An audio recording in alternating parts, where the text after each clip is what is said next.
दोस्तों, मैं आपके पास आज इसलिए सामने आ रहा हूं कि आप लोगों को मालूम भी होगा कि गांव खैर झीटी में परसों की घटना है। ये मगरलोड थाने के अंतर्गत आता है, जिला धमतरी है। यहाँ पे एक ईसाई परिवार में मृत्यु हो गई। 74 वर्ष की महिला थी, वो गुजर गई।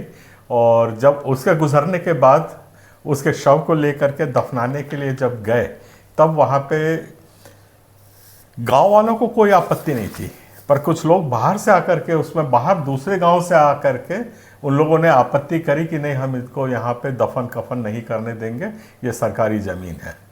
और फिर मामला काफ़ी बड़ा, लड़ाई झगड़ा ये वो सब, उन डिटेल से नहीं जा रहा हूँ। पर सबसे बड़ा सवाल आज ये पैदा होता है कि गांव वालों को कोई आपत्ति नहीं थी, बाहर से वो कौन लोग थे जो आए थे, उस ओर सरकार बिल्कुल ध्यान नहीं दे रही है।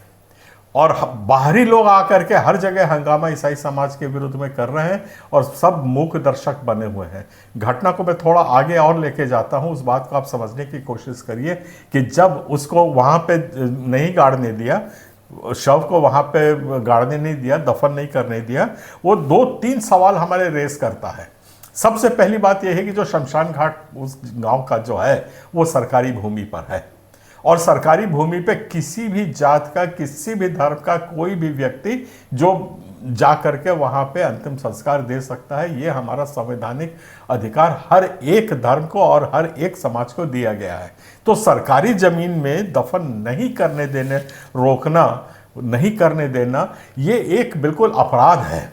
और इस अपराध के विरुद्ध ये क्या सरकार ने काम किया है, उनके अगेंस्ट क्यों एफआईआर नहीं हुआ है जिन लोगों ने रोका है, या उस वक्त भी नहीं किया तो आज तक क्या कोई किस्म का उसके अगेंस्ट कोई एक्शन लिया गया है? ये बहुत बड़ा एक सवालिया निशान जो आज के तारीख में खड़ा हो रहा है, ये वो है। और उसके बाद जब वो अपनी निजी जमीन में गाड़ने की कोशिश किए तो फिर उन्होंने बोला नहीं, हम निजी जमीन पे भी नहीं गाड़ने देंगे। यहां एक बहुत बड़ा सवाल ये दूसरा आता है, क्या ईसाई समाज का जमीन का जो अधिकार होता है, जो लैंड राइट्स होता है, किसी के पास अगर जो जमीन होती है वो अपनी मर्जी से उसको उपयोग कर सकता है, उसमें गन्ना बोए, खेती बाड़ी करे, अपना घर मकान बनाए, जो कुछ प्रावधान है सरकारी उसमें कर सकता है। तो आज एक समाज को उसके अधिकार छीन लिए गए हैं, जमीनी अधिकार छीन लिए गए हैं, और सरकार चुप क्यों है?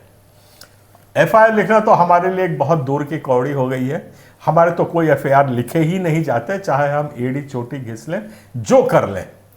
और बहुत जाकर के हाई कोर्ट जाकर के भी अगर एफआईआर लिख दिया तो वो एफआईआर धूल खाता रहता है। ये रवैया हम लोग देखते आ रहे हैं, और इस किस्म से जो अपेक्षा हो रही है, और ये जो बातें जो मैं कह रहा हूं, इसके ये जो दूसरा इसका दुखद घटना है, जो इस घटना का जो दुखद पहलू है वो ये है कि पुलिस वहां पे पहुंची नहीं, सिर्फ 4 या 5 लोग वहां पे पहुंचे थे, जबकि उग्र भीड़ कम से कम 1000 की थी।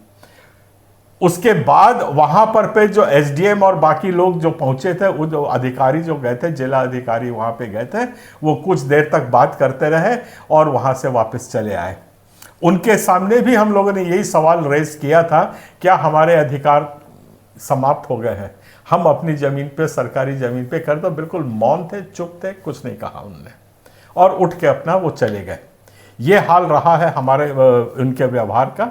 उसके बाद फिर हमला हुआ, आक्रमण हुआ, मारा पीटी हुई, और क्या नहीं हुआ वो सब होता रहा। और सिर्फ पुलिस घरों के अंदर घुस घुस के हम लोग गए। बाकी चलो, ये शव को उनने सड़क पे छोड़ दिया, शव को नहीं दफनाया, तो वो आज समाज तो मान रहा है कि चलो आपको नहीं गाड़ना, इसको चाहे कुत्ते खाएं, गिद्ध नोचे, हमने ये लाश को यहाँ पे छोड़ दिया है। उनने उस लाश को वहां पे छोड़ दिया। उसके बाद कौन सा अधिकार था? और किसी का आज ईसाई का मरना भी एक अपराध हो गया है। मतलब एक ईसाई मर गया इसलिए जाकर के उनके घरों में ताबड़तोड़ हमला कर रहे हैं, उनको मार रहे हैं, पीट रहे हैं, महिलाओं को खींच खांच रहे हैं, घर के अंदर घुस रहे हैं, और पुलिस साथ साथ जा रही है उनके। ये कौन सा जंगल राज यहाँ पे स्थापित हो गया है, आज हमको सोचने के लिए मजबूर कर दिया है। ये इसको आपको बहुत गहराई से सोचना है, इस रवैये को।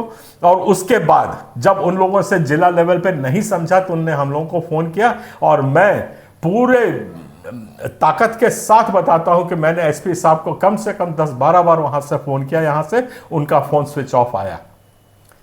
उसके बाद मैंने आईजी महोदय को यहाँ से फ़ोन किया कि वहाँ पे कोई संपर्क नहीं हो रहा है, जिला में इस किस्म का एकदम भीड़ तंत्र चालू हो गया है। इस मंशा से मैंने आईजी साहब को फ़ोन लगाया। आईजी साहब को आउट ऑफ कवरेज आया है, फिर उसके बाद आता रहा अनरीचेबल है। ये प्रक्रिया हमारे करीब 10 बजे से लेकर शाम के 5 या 6 बजे तक हम लोग इस किस्म से कोशिश करते रहे। आज पूरा शासन प्रशासन शिथिल हो गया है, निठल्ला हो गया है। और इसके बाद जब हम लोगों ने वहाँ पे जो छोटे कर्मचारी थे पुलिस के, उनको खूब जाके वहाँ के लोकल लोगों ने बोला, तो उनने बोला कि हमको ऊपर से आदेश है। ये चौंकाने वाले आदेश है। मैं इसे, और ये पहली घटना नहीं है, ये घटना हर रोज़ हो रही है। चाहे आप उसको जगदलपुर देखिए, सुकमा देखिए, और बाकायदा हर दिन यही होता है घटना कि शव को गाड़ने नहीं दिया जाता है। ये बहुत बड़ा षड्यंत्र चल रहा है जिसमें ईसाई समाज के ज़मीनी हक से उसको वापस हमसे लिया जा रहा है। ये है षड्यंत्र जो कि चला जा रहा है। मैं इसके लिए हम लोग अभी एक याचिका बना रहे हैं, इलेक्शन कमीशन को भी देंगे और इसकी तैयारी पूरी कर रहे हैं। और बड़ी जिम्मेदारी के साथ कह रहा हूं कि आज ये सब जो शव को नहीं गाड़ना और हमले करना, ये एक षड्यंत्र रचा जा रहा है ताकि हमारे समाज को भय से भर दिया जाए, और ये भय इतना क्रिएट किया जाए ताकि हम आज वहाँ पे वोटिंग में हिस्सा ना ले सकें। ये पूरा षड्यंत्र है। और मैं बड़े आदर के साथ कहना चाहता हूँ, अगर ऐसी मंशा है तो इलेक्शन कमीशन इसका संज्ञान में ले। जो पूरी लॉ एंड ऑर्डर सिचुएशन जानबूझ के यहाँ पे हमारे ही समाज के विरुद्ध बिगाड़ी जाती है, इसके पीछे जो षड्यंत्र है उसका मैं खुल के आरोप लगा रहा हूँ कि आज ईसाई समाज को पूरा भय से डुबा देना है, भय मुक्त नहीं होने देना है, ताकि हम अपना वोट स्वतंत्रता तरीके से नहीं डाल सकें। क्योंकि आज ईसाई लोग अपना मन बना रहे हैं कि हम कोई भी बड़ी पार्टी को वोट नहीं देंगे करके। तो इस किस्म की टेक्निक्स का हमें आशंका लगती है, इस किस्म का भय हमारा व्याप्त है हमारे मनों में। तो ये हमारे आरोप हैं और बहुत ज़्यादा इस पर मैं और नहीं बोलूँगा, पर आपको थोड़ी सी बात इसमें और बताना चाहता हूँ। खैरझीटी में की जो घटना है मैं बता रहा हूँ कि शाम को 5 बजे करीब जो 4 पुलिस वाले बचे थे वो भी चले गए थे वहाँ से। उस वक्त वहाँ पे कोई भी किस्म का प्रोटेक्शन हमारे पास नहीं था, जबकि 5 पादरियों को मारा पीटा गया था, बहुत गंभीर चोटें भी आई हैं, सब कुछ हुआ है। महिलाओं के साथ भी वहाँ पे धक्का मुक्की हुई, सब कुछ हुआ है। और वहाँ पे एक नाम मात्र 4 पुलिस वालों का दल था, वो शाम को वहाँ 5 बजे वहाँ से चला गया। 6 बजे करीब 500 की उग्र भीड़ ने उस मकान को, जहाँ पे पादरी एक अंदर फंसा हुआ था और जहाँ पे वो शव को रखा था, पहले उन लोगों ने उसको घेर लिया और सब हथियार बंद थे, सब हथियारों से लैस थे, जो कुछ भी गांव के हथियार होते थे, और जोर से हुंकार भर रहे थे कि आज हम इनको मार डालेंगे, काट पीट के इनको ख़त्म करेंगे करके। और इतनी भारी घटना होने के बाद भी हमारे पास कोई भी संपर्क सूत्र नहीं था कि पुलिस को या शासन का प्रशासन तक पहुंचने के लिए या उनको बताने के लिए, और लोग घर में दब के बैठे रहे। फिर हम लोगों ने कैसे भी जा कर के जो छोटे कर्मचारी हैं उनके हाथ पांव जोड़े, उनको बोले कुछ तो मानवता रखिए आप, कोई आदमी वहाँ मर जाएगा उसके तकड़े कटेंगे। वहाँ के टीआई साहब ने बोला जो कुछ मेरे से बनता है साहू जी करके हैं, तो उन लोगों ने तुरंत वहाँ पे रात को फोर्स को भेजा, वहाँ पे पेट्रोलिंग करी, और वो जो ही उसके घर में घुसे तो वो पादरी जो अंतिम संस्कार देने आया था बहुत ज़्यादा डरा हुआ था और बहुत टेंशन में था। पुलिस को देखते ही साथ वो अचानक एकदम गहरी निद्रा में चला गया, नींद आ गई उसको।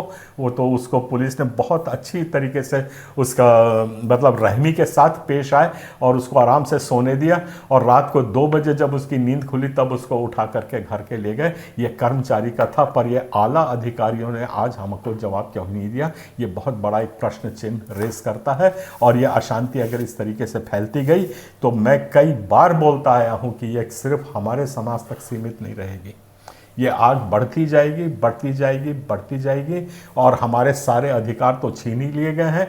आज हमारे वोट के अधिकार से भी ईसाई समाज को दूर करने की कोशिश की जा रही है। इस ओर सरकार ध्यान दे।